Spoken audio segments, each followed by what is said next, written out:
பார்க்க போகிறது CMA இன்டர்மீடியட்டுக்கு use ஆகக்கூடிய மிக முக்கியமான சப்ஜெக்ட்.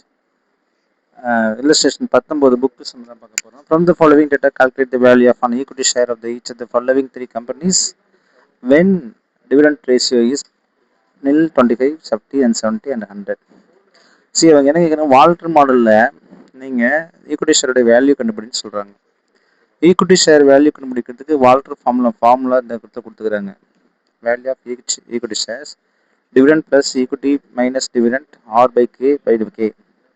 அப்போ D for dividend, E for earnings, R for internal rate of return, K for cost of capital and DP ratio. So everything is there. So இதை நம்ம வந்து கொஞ்சம் எக்ஸ்பிளைன் பண்ணி நான் சொல்கிறேன். ஸோ வால்டர் ஃபார்முலா வந்து D E minus D R by K K. Dனா dividend தெரிஞ்சு போச்சு, ஆர்னா rate of return, internal rate of return, கேன்றது காஸ்ட் ஆஃப் கேபிட்டல் அப்படின்ற மாதிரி தெரிஞ்சு போச்சு. இதை வச்சு நம்ம ஃபார்முலா அப்ளை பண்ணால் will get an answers. See, when dividend payout ratio is nil, dividend payout ratio is nil, dividend 0 தான் இருக்கும். What is internal rate of return? 15%. 15%னாலும் 0.5 தான் போகணும். Cost of capital 10%. இப்போ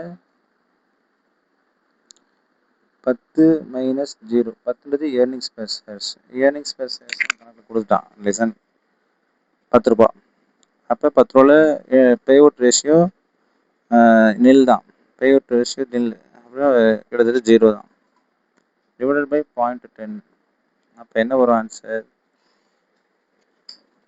0.15 divided by 0.10, 0.15 divided by 0.10 into 10 divided by 0.10. So 150. அப்போ ஒருவேளை Walter formula பொறுத்த வரைக்கும் நீங்கள் டிவிடெண்ட் கொடுக்கலாம், உங்களுடைய ஷேர் ப்ரைஸ் என்னவா இருக்குது, இன்க்ரீஸ் ஆகுது. டிவிடெண்ட் 25% கொடுத்தீங்க அப்படின்னா 137 ரூபாயும், டிவிடெண்ட் 50% கொடுத்து 125 ரூபாயும், டிவிடெண்ட் 75% கொடுக்கும் பொழுது 112 ரூபா 50 பைசாவும், தென் டிவிடெண்ட் ரேஷியோக்கு வந்து 100% கொடுக்கும்போது 100 ரூபாய் வருது. அப்போ இதுலேருந்து என்ன தெரியுதுன்னா, இந்த வால்டர் மெத்தட் பொறுத்த வரைக்கும் டிவிடெண்ட் பே பண்ண உங்களுடைய ஷேர் ப்ரைஸஸ் வந்து குறைஞ்சிட்டே வரும் அப்படின்றது அது முக்கியமான விஷயம். புரியுதுங்களா? அதுவே 25%, 50%, 75%, 100%ன்றது உங்களுக்கு எக்ஸ் லிமிடெட் போட்டாச்சு. ஒருவேளை ஒய் லிமிடெடோடைய internal rate of return, cost of capital, earnings per shares இருக்குது. பட் இந்த இடத்துல வந்து பாருங்கள், இன்டர்னல் ரேட் ஆஃப் ரிட்டர்ன் வந்து குறைவாக இருக்குது, காஸ்ட் ஆஃப் கேபிட்டல் வந்து அதிகமாக இருக்குது. இந்த மாதிரி சுச்சுவேஷனில் என்ன ஆகும் அப்படின்னு பார்த்தீங்கன்னா, நீங்கள் டிவிடெண்ட் கொடுத்தா தான் நல்லது அப்படின்னு சொல்கிறாங்க. அப்போ பார்த்தீங்கன்னா டிவிடெண்ட் கொடுத்தா, அப்போ நீ டிவிடெண்ட் கொடுக்காம இருக்கும்போது நல்லது இல்லை. டிவிடெண்ட் ஃபஸ்ட்டு நீல் கொடுக்காம இருக்கிறாங்க. கொடுக்காம இருக்கும்போது 50 rupees இருக்குது. ஆனால் டிவிடெண்ட் கொடுக்க ஷேர் ப்ரைஸ் 62, 75, 87, 100ன்னு இன்க்ரீஸ் ஆகிட்டே வருது. ஸோ இப்போ இந்த கான்செப்ட் பிரகாரம் ஃபார்முலா எல்லாமே ஒன்றே ஒரு ஃபார்முலா தான். இந்த ஃபார்முலா தான் நீங்கள் அப்ளை பண்ண போகிறீங்க.